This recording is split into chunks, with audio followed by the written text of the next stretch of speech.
예나와 위험자산은 반비례 관계입니다. 예나가 약세로 가야 위험자산 가격, 특히 주식 올라가는 거고요. 비트코인 올라가고, 예나가 강세로 가게 되면 이론적으로 위험자산인 주식과 비트가 밀립니다. 여기서 전제가 만약 시장이 불안정하면은 기준금리 인상을 하지 않을 수도 있다. 즉 시장이 정상적으로 가면은 기준금리 인상을 한다는 얘기예요. 여기가 포커스입니다. 네, 안녕하세요. 안녕하세요. 오랜만에 네, 뵙겠습니다. 네, 안녕하세요. 지난 수업 이후에 굉장히 시장이 많이 움직이고, 맞아요. 또 제가 운이 좋겠죠. 제가 지난 시간에 예나 관련해서 얘기를 했었고, 우리 또 양 팀장님께서 헤드라인을 너무 잘 잡아줘서 최근 시장을 잘 묘사하는 게 됐어요. 어쨌건 간에 지금 현재 최근에 이제 주식시장이 크게 급락을 하게 됐던 주요한 요인으로 옌캐리 트레이드 청산 얘기가 많이 나오고 있더라고요. 그리고 또 다시 최근에 이제 그게 다시 또 리버스가 되는 거라서 옌캐리 트레이드가 어느 정도 다시 끝나는 거 아니냐? 그래서 다시 이제 그러면은 미국 시장에 다시 또 주식 시장은 긍정이 작동되지 않겠냐? 좀 이렇게 좀 여러 가지 얘기가 있고, 한국에서 많은 투자자분들이 예나를 현재 투자하신 분도 있고 지금 투자하려고 하신 분도 있는데 몹시 혼란스러울 것 같아요. 그래서 오늘은 옌캐리 트레이드가 일단 예나라는 전체 그림을 좀 제대로 이해를 하실 필요가 있을 것 같고, 그 안에서 옌캐리 트레이드 어떻게 바라봐야 되고, 그리고 이런 예나와 옌캐리 트레이드를 볼 때 무엇을 봐야 되는 건지, 핵심이 무엇인지 오늘 좀 그 설명 좀 드리도록 할게요. 자, 그거 하기 전에 최근에 이제 한번 보죠. 최근에 이렇게 제가 7월 초에 저희 아마 유튜브 보신 분들 아시겠지만 제가 7월 초에 방송이 하나 있어요. 예나 관련 방송. 자, 지금 옌달러 환율이 160 근처인데 저점 매수하세요. 저점 그러니까 정확하게는 제가 분할 저점 매수하라고 콜을 드렸는데 제가 말씀드린 대로 하신 분이 그렇게 많지는 않아 보입니다. 그리고 제가 다시 요 정도 레벨에서 제가 7월 말 하순경에 또 예나 관련된 설명을 하면서 포트폴리오를 좀 투자할 필요가 있다 말씀 좀 드렸어요. 근데 그 이후에 이벤트가 딱 터졌죠. 그래서 쫙 옌달러가 140원 초반까지 갔다가 140엔 초반까지 갔다가 다시 이렇게 지금 오늘 147까지 올라왔어요. 그러면서 이미 잘 아시는 얘기일 겁니다. 그래서 옌캐리 트레이드가 청산이 되면은 그게 옌캐리 트레이드는 예나와 약세 요인이고, 옌캐리 트레이드가 청산되는 건 예나와 강세 요인이고, 옌캐리 트레이드가 청산되면서 예나와 강세가 가면서 또 글로벌 위험자산 가격이 폭락을 한 거죠. 그래서 좀 더 다시 말씀드리겠지만은 예나와 위험자산은 반비례 관계입니다. 예나가 약세로 가야 위험자산 가격, 특히 주식 올라가는 거고요. 비트코인 올라가고, 예나가 강세로 가게 되면 이론적으로 위험자산인 주식과 비트가 밀립니다. 이렇게 되는 거죠. 이렇게 되었었고, 그러면서 이제 그 안에 징검다리가 연결고리가 옌캐리 트레이드인데, 어쨌건 간에 너무 급격하게 예나가 강세로 가고 주식이 급락을 하다 보니까 어제 뉴스가 나왔죠?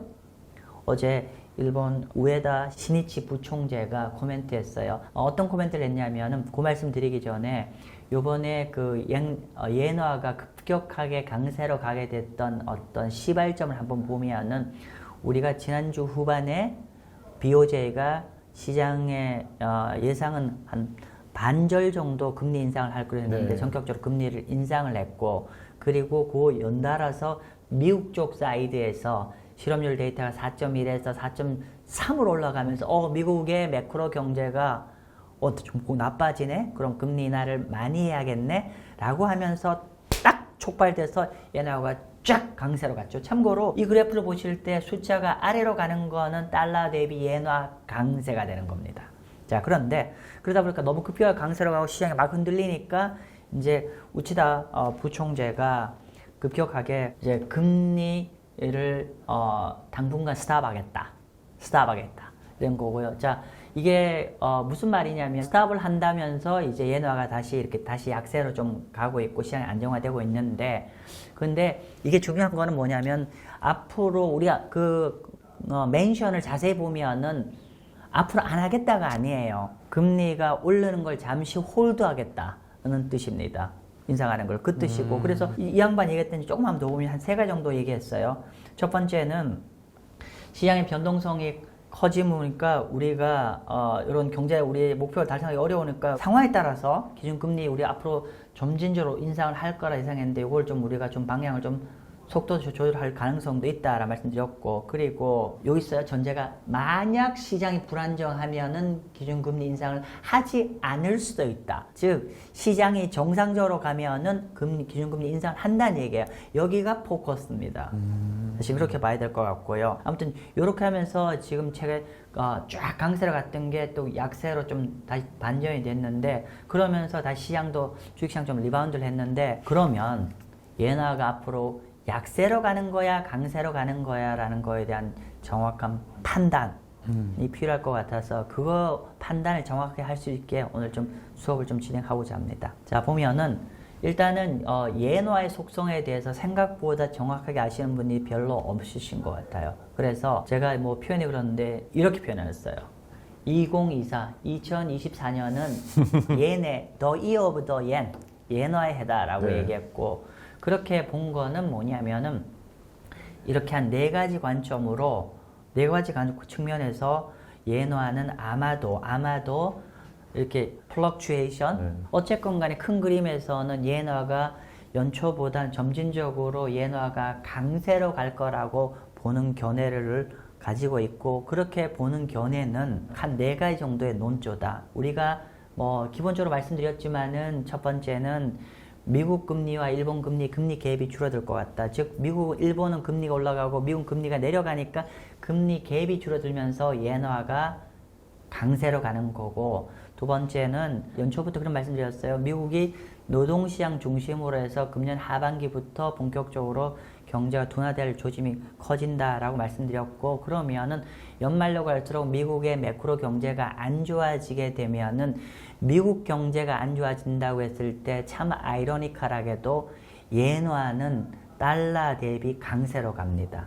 즉 전 세계 통화 중에서 스위스프랑과 더불어 미국 경제가 안 좋아지면 한국 원화는 약세로 가죠. 근데 예너가 강세로 간다. 그래서 우리가 큰 그림에서 미국 매크로가 안 좋아질 거니까 우리가 예너를 투자할 필요가 있다. 두 번째 포인트고, 세 번째는 옌캐리 트레이드가 금년 하반기부터 청산될 가능성이 높아지고, 옌캐리 트레이드 청산이 되면 아주 최근에 움직인 것처럼 예너가 네. 강세로 가고, 근데 결론부터 얘기하면은 옌캐리 트레이드 아직 끝난 거 아니다.